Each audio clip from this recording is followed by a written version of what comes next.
se lancer sur un bouquet rond plus classique qui est visible de toutes faces, mais toujours avec un côté champêtre. Ça va pas être du touche-touche, on va créer différentes hauteurs. Pour ça, on a différents éléments. Toujours en fleur de base, on a la pivoine dans un dégradé de rose, qui va du clair ou un peu violine, framboise écrasée. Un hortensia dans les verts un peu rosés, mais vert ira très bien, ou même un blanc. On a des branches de framboisier pour le feuillage, ainsi que de groseillier. Le boule de neige, le pois de senteur, dans les tons parme toujours, et de la mûre.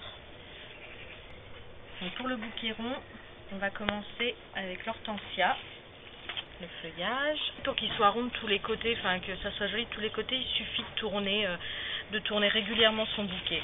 On va y insérer des boules de neige au ras de la pivoine au-dessus de l'hortensia, ce qui permet de créer des volumes, du groseillier, une pivoine. Quand elles sont bien ouvertes, l'idéal c'est de les travailler vraiment à ras.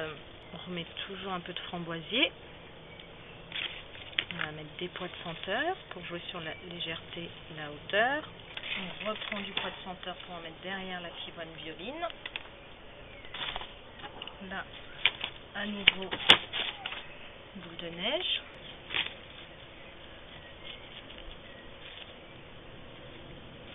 Et on tourne. Les mûres en masse, comme on est avec 2 branches pour que ça soit visible.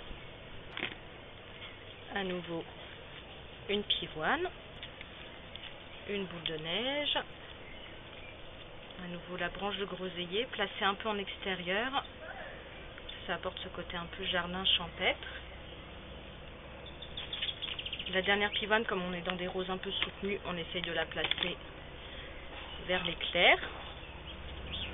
Ensuite le pois de senteur on finit et on le répartit là où il nous semble qu'il en manquerait un peu. Là, comme on a une jolie forme un peu retombante, on joue avec pour le faire retomber. Pour cacher la tige, à nouveau, un boule de neige. Et après, pour finir tout ça, il suffit de terminer avec une corolle de feuillage. Alors framboisier ou groseillier, selon ce qui reste.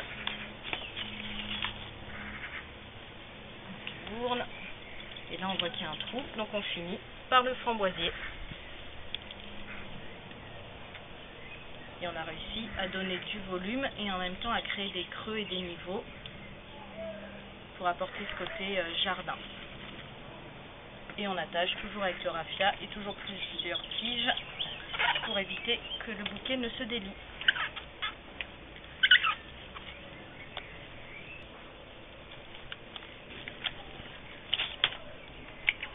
Ensuite on coupe les tiges et on va le mettre dans un vase. Là en l'occurrence un pot de confiture de taille à peu près moyenne, comme ça apporte vraiment ce thème un peu jardin champêtre.